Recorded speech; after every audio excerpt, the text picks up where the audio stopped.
Hello, I'm Colin Bradley. As many of you may know, I've been using the pastel pencils for many years, and I'd like to introduce the 4 makes that I use regularly now. Now, the ones that I prefer to use are the Faber-Castell Pit Pastel Pencil. At the bottom, you have a number. Ignore the first one, but just look at that number. This is 156. Now, the reason I prefer to use the number rather than the colour is because I can remember it easier. The Pit Pastel pencil is a very strong pencil. You'll find that if you want to sharpen this, it doesn't break. I very rarely do I find one of these break. So they're very reliable. I use a knife or a blade rather than a pencil sharpener, as you can probably see from the shape of that. In the last couple of years, I've taken to using Cretacolor. There's Cretacolor. They've also got a number on the bottom. Now, this is more complicated though. You see 47188. Well, if you just use the last 3 digits, that's the number that they refer to in their colour charts. Don't ask me why, folks, but they do. And once again, I always give you the number rather than the colour, because again, it's easier to remember. Now, Cretacolor is a great pencil. It's very vibrant. It's just a little softer than the Pit Pastel, which, as I said, I prefer to use. But it's a great complement to the Pit Pastel pencil, and it's got a lot of vibrancy. The only downside is it's not quite so strong when you sharpen. So there are occasions when you can take the point off. But I use a blade, a very sharp blade, so I get a good point on mine. But that is something that you could find to be just a little bit of a problem. But I put up with that because of the vibrancy of the colours. As you can see, they're really vibrant, and being softer, they go on top of the Faber-Castell or mix with the Faber-Castell Pit Pastel pencil really well. Now, this pencil is Karpov, made by Swan Stabilo. Now, this is again a good pencil, and it's again just a little softer than the Pit Pastel pencil.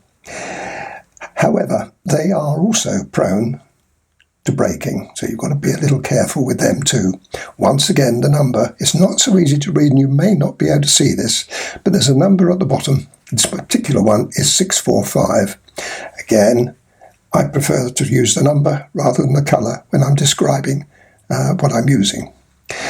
Again, it's a pencil that I think is a great asset if you want to expand your range. I don't have too many of the Karpov. I've just got a few of those. But again, they're nice to use.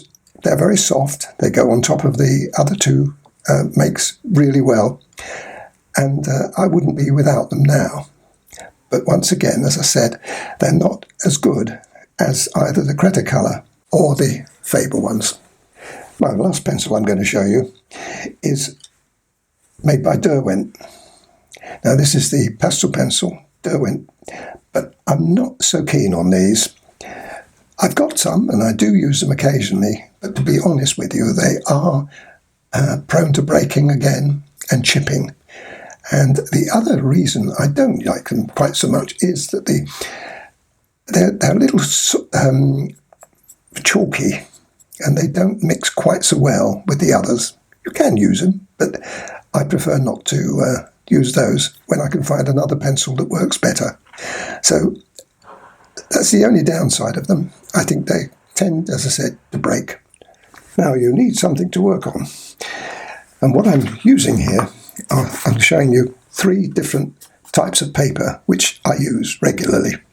First of all, this is the Ingres paper, which we sell in our store, and it's the best for the beginner. If you're starting out using the pastel pencils, this is good because you can erase it. It's not difficult to work on, and it works really well. And I'm going to show you a few examples of working with this one. Let me show you.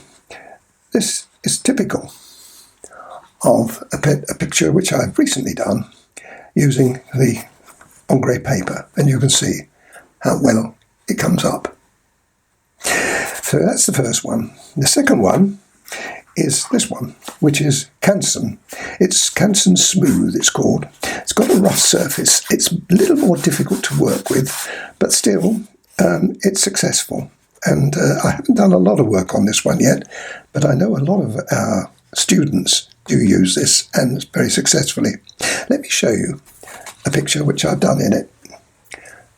This is a lynx, and as I say, this is the first time I'd ever used it, so it went on very well, and I would recommend it. Again, we do sell it in our store, and there's quite a different colour range as well. This is a fawny colour. The one I showed you was a darker brown.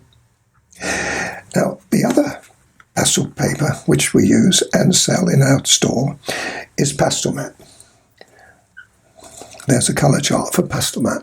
You can see there's a lot of different, and we sell most of those we have in our store available. And Pastel Mat is rough surface, and a lot of our students use it, but I've found that when I started using it, you had to work on it, and it wasn't as easy to use as the ombre. However, if you stick at it, you do get some phenomenal results, and some of my best work has been on it. Let me show you one that I've recently done.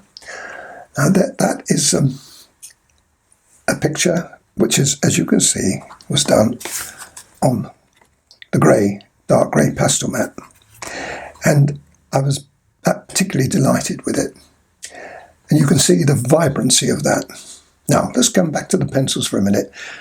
Most of this I used the Pitt pastel pencils and the Cretacolor. If you look at some of the vibrant colours there, that would have been Cretacolor. Some of the more stable colours, like this, would have been Pitt.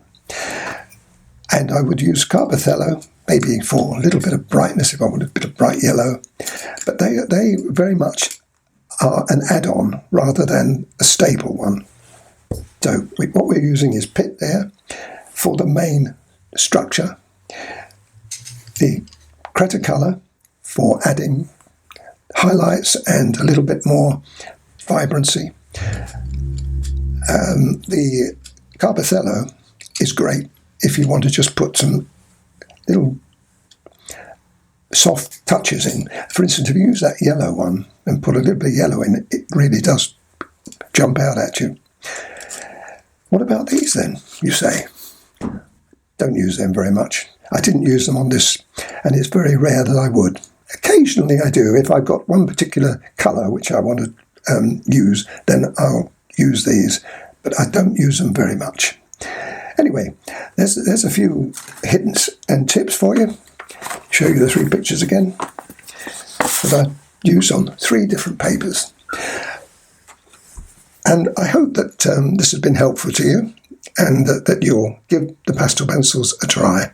Loads and loads of clips on our YouTube site for you to have a look at, plus some free exercises. I look forward to seeing you again very, very soon. Bye for now.